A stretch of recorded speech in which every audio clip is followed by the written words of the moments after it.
Chapter 10, The Magician's Book. And we see a little bit of this book as the cover of the drawing on the front of the chapter.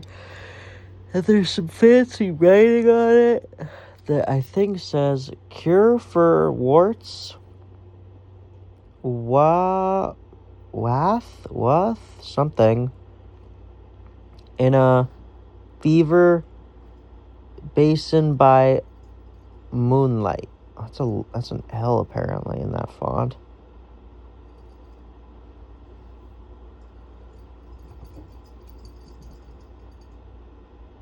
I don't know. The invisible people feasted their guests royally. It was very funny to see the plates and dishes coming to the table and not to see anyone carrying them.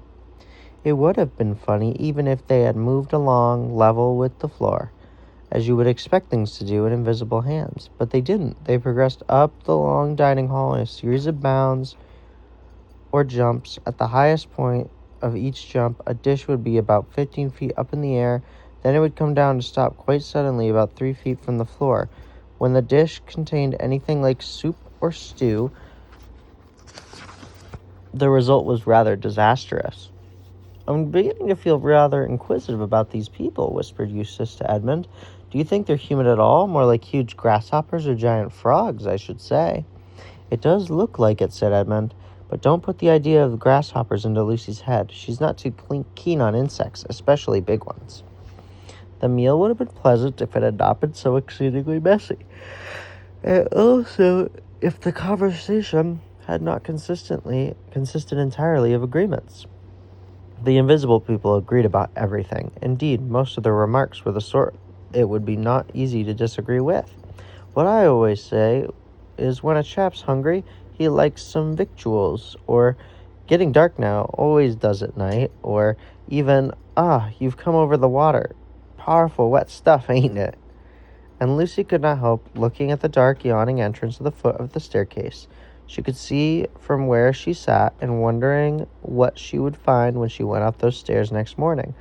But it was a good meal otherwise, with mushroom soup and boiled chickens and hot-boiled ham and gooseberries, red currants, curds, cream, and milk, and mead. The others liked the mead, but Eustace was sorry afterward that he had drunk any. When Lucy woke up the next morning, it was like waking up on the day of an examination or a day when you were going to the dentist. It was a lovely morning with bees buzzing in and out of her open window and the lawn outside looking very like somewhere in England. She got up and dressed and tried to talk and eat ordinarily at breakfast. Then, after being instructed by the chief voice about what she was to do upstairs, she bid goodbye to the others, said nothing, walked to the bottom of the stairs, and began going up to them without once looking back. It was quite light. That was one good thing. There was indeed a window straight ahead of her at the top of the first flight. As long as she was on that flight, she could hear the tick-tock of a grandfather clock in the hall below. Then she came to the landing and had to turn to her left up the next flight. After that, she couldn't hear the clock anymore. Now she had come to the top of the stairs. Lucy looked and saw a long, wide passage with a large window at the far end. Apparently, the passage ran a whole length of the house. It was carved and paneled and carpeted with very many doors opened off it on each side. She stood still and couldn't hear the squeak of a mouse or the buzzing of a fly or the swaying of a curtain or anything except the beating of her own heart. The last doorway on the left, she said to herself. It did seem a bit hard that it should be the last. To reach it, she would have to walk past room after room, and in any room there might be the magician, asleep or awake or invisible, or even dead. But it wouldn't do to think about that.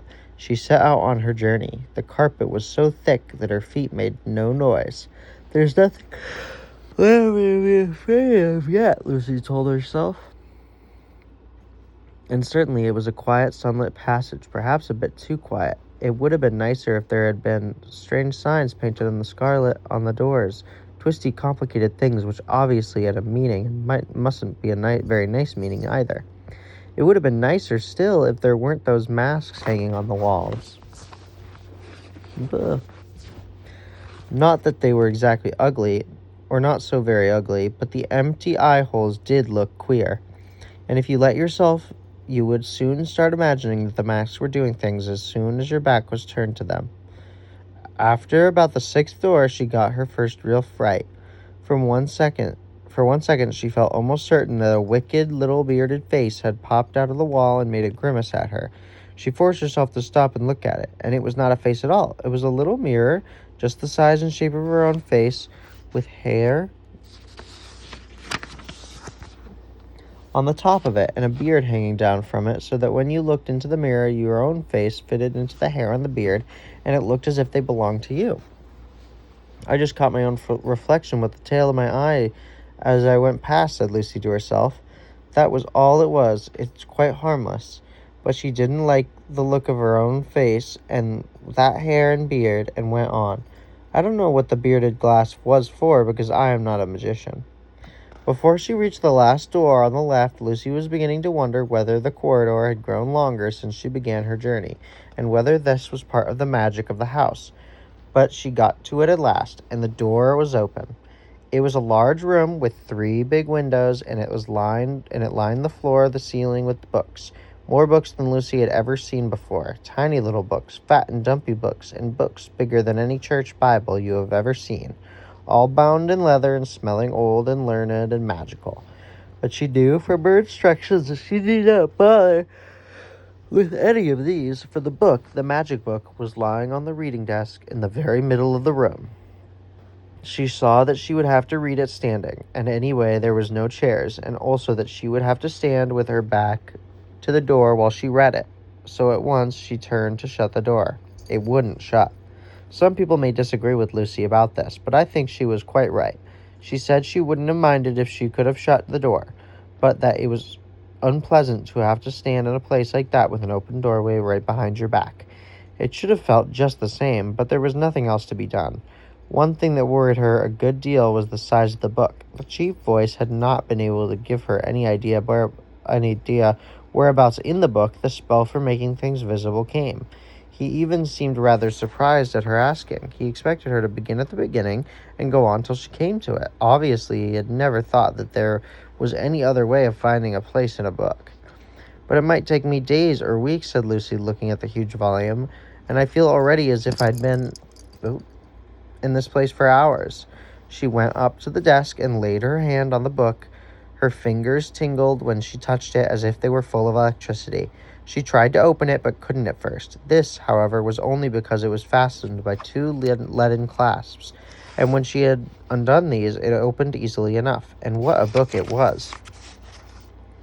It was written, not printed, written in a clear, even hand, with thick downstrokes and thin upstrokes, very large, easier than print, and so beautiful that Lucy stared at it for a whole minute and forgot about reading it. The paper was crisp and smooth and nice, and a nice smell came from it. And in the margins and round the big colored capital letters at the beginning of each spell, there were pictures.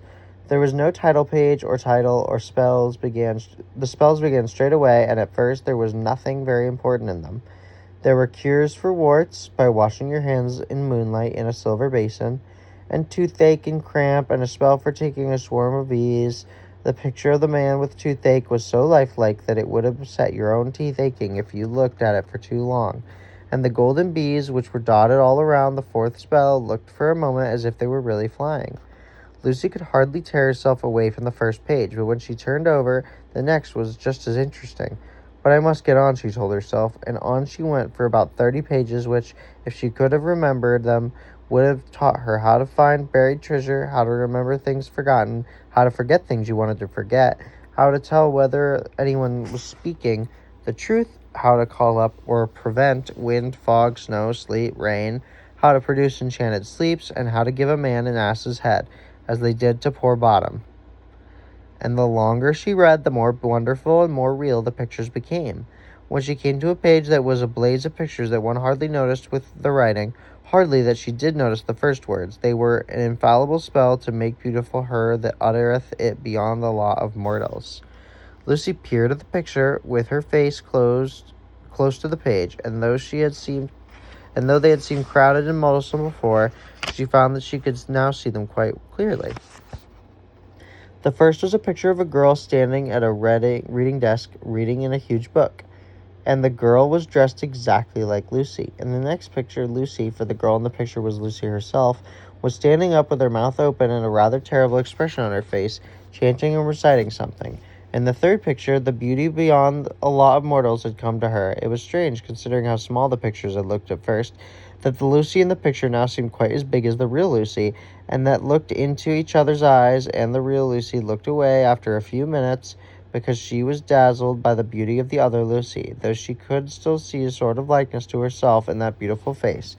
And now the pictures came crowding on her thick and fast. She saw herself throned on high at a great tournament, and Clorman and all the kings of the world fought because of her beauty.